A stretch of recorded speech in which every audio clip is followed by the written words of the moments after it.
dimension du siècle de la sorcellerie. Alléluia. Cette dimension s'occupe de la vie maritale. La vie maritale.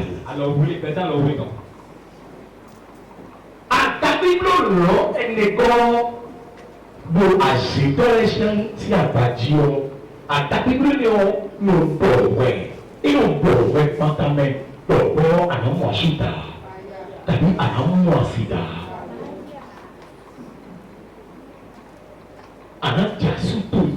Tu ne veux pas croiser tu ne veux pas croiser la femme de ta destinée. Tu ne veux pas rester avec un mari. Tu ne veux pas rester avec une femme à une autre. Tu ne vas pas avoir tous tes enfants à travers une femme. Tu ne vas pas faire tous tes enfants avec un seul homme. Cette dimension, c'est la connaissance de divorce qui se pose là. C'est-à-dire faire un enfant un peu partout, c'est ça qui se passe. L'instabilité dans la vie maritale, c'est ça qui se passe là.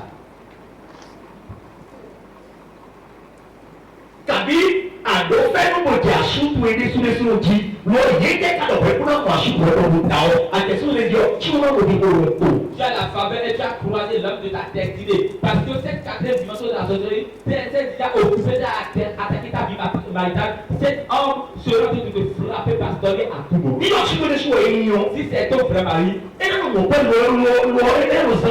il va trouver bien de l'argent, mais il ne va pas les dépenser. Toi, tu serais là et tu vas dépenser l'argent dehors pour d'autres personnes. Mais c'est sa mère, même qui est c'est sa propre mère qui sont en train de dépenser l'argent. Sa maman va le marier en esprit. Toi, femme, tu es là, mais tu ne peux rien. Et celui qui est la femme principale, c'est la maman qui s'est mariée avec son enfant. Dans ce foyer, tu vas voir que ton mari a un soin de se plaindre à sa mère. Ton mari, c'est sa mère qui est ta belle-mère qui vient régler toujours vos problèmes. On t'a ramené dans la quatrième dimension du cercle de la société.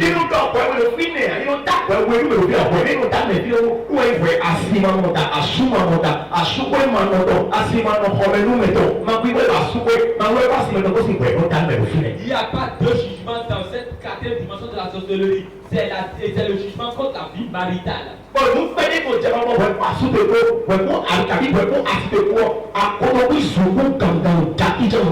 Et un petit problème, un petit sujet, des bagarres se posent, c'est perdu dans votre foyer.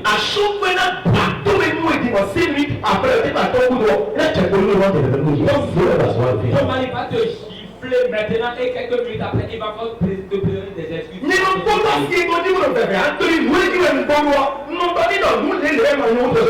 Je ne gronde pas sur maman et après je regrette et je présente des excuses. Non, parce que je donne les raisons pour lesquelles je gronde. Je ne gronde pas sur maman et après. Si je gronde après, je dis c'est telle chose, c'est à cause de telle chose. Parce que ce n'est pas la société qui m'a poussé. Parce que peut-être j'ai vu que tu as fait quelque chose, bien tu as dit quelque chose qui n'est pas bon dans le foyer. J'ai grondé sur toi parce que je ne veux plus voir ces choses dans mon foyer.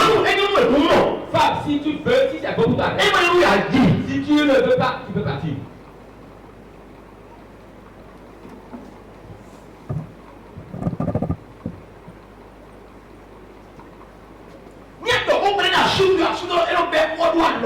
Si tu dis de peu de choses à ton mari, il le transforme autrement. Mais si tu dis de peu de choses à ta femme, elle transforme ça en autrement. Dans votre foyer, vous êtes encore fait 20 ans, mais vous êtes insuffisant pour lui.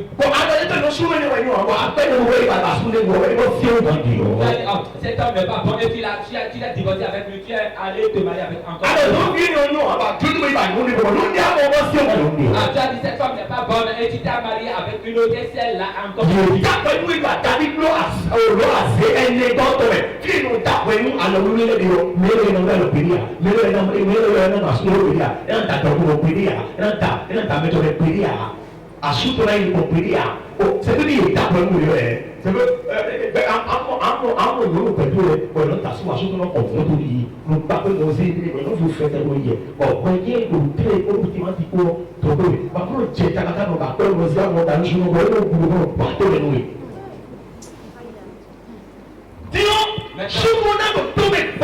c'est que l'homme en sera de te gifler. Jusqu'à ça va te préparer, tu vas plaider. Tu dois partir pour toi.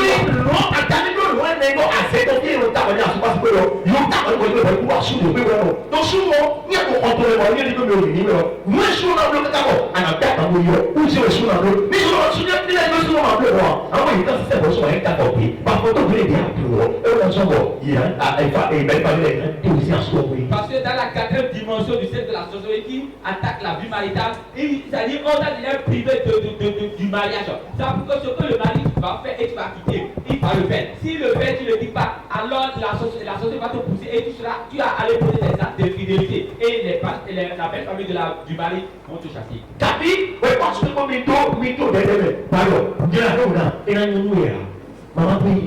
Ou bien toi et ton mari, vous avez vécu de bête et tu l'as insulté. C'est à cause de ça que ton mari a appelé le loup. Et ton mari a appelé la loup famille. Et la belle famille s'est levée contre toi.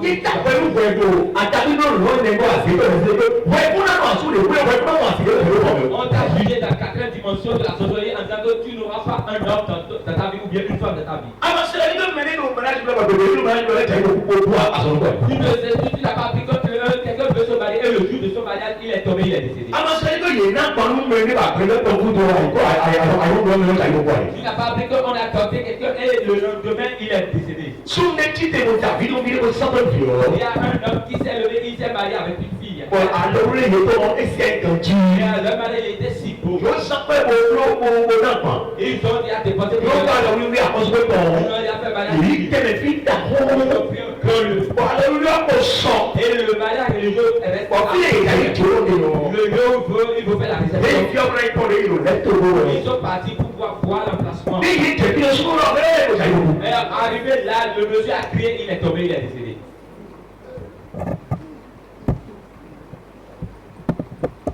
La quatrième dimension du cercle de la sorcellerie.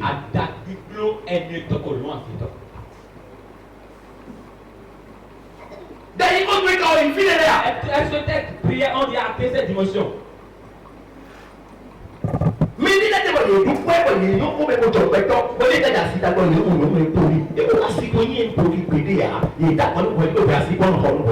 a certaines personnes qui ont de gros sens, ils ont l'argent, mais au moins ils vont se marier, ils se marient avec des femmes impolies. Donc c'est pas la femme qui est impolie, c'est dans la quatrième dimension de la sorcellerie qu'on a jugé.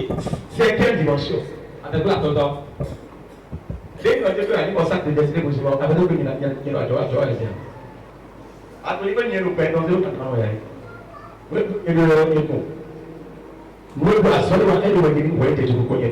c'est quelle dimension? Alléluia. Donc, amen. C'est quelle dimension? La dimension du siècle de la sorcellerie qui s'occupe de la vie matérielle.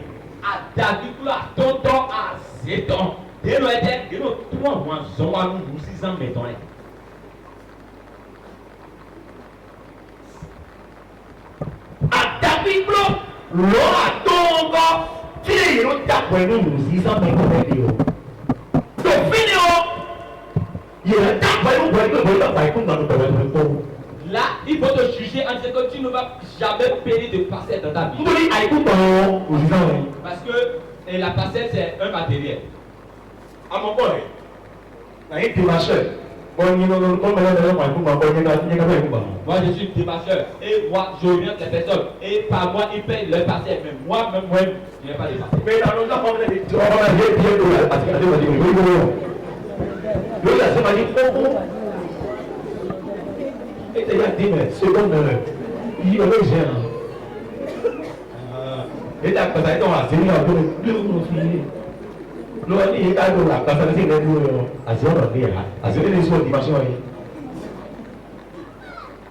Alléluia. Dans cette dimension, Il t'a jugé pour dire que toi tu as privé d'avoir de parcelles. Si tu fais tout possible et tu achètes la parcelle, tu seras la mort suivie va te prendre. Mais toi tu fais tu acheter la parcelle. Les gens vont te vendre des parcelles volées. Et ces parcelles tu vas finir de payer. Et d'autres personnes vont se pointer un jour pour dire que c'est la sorcellerie de cette cinquième dimension qui t'a jugé en disant que tu n'auras pas de parcelle dans ce monde. Ou bien tu as tout fait, tu as payé la parcelle maintenant pour la construire, maintenant c'est devenu. On a dit ne le laissez pas d'avoir la richesse. Et toi tu as payé parcelle, tu veux construire. Si tu commences à construire, tu ne vas pas achever la construction, tu vas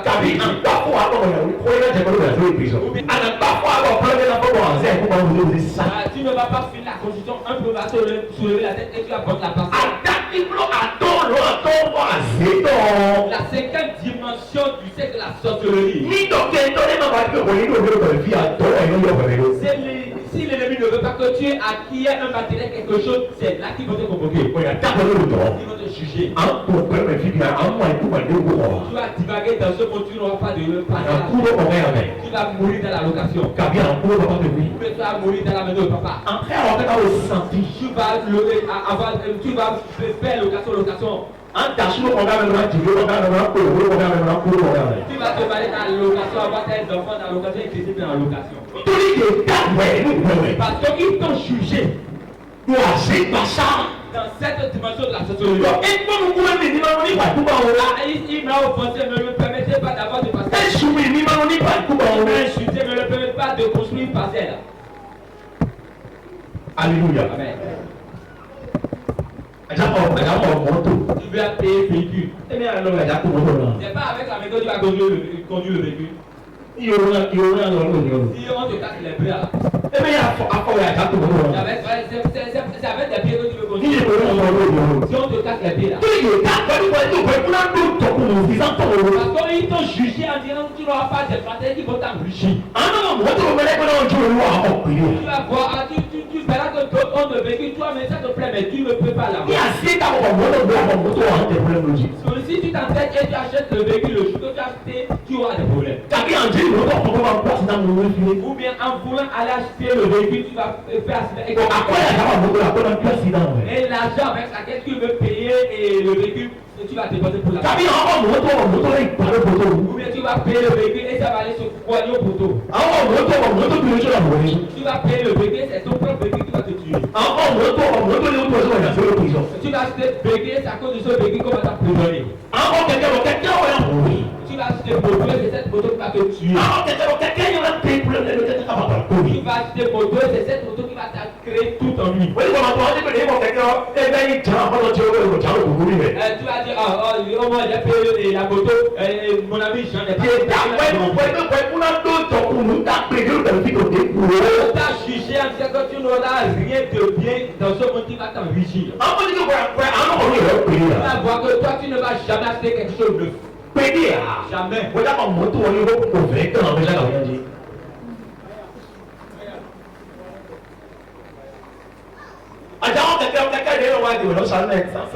Ça c'est pas brûlé.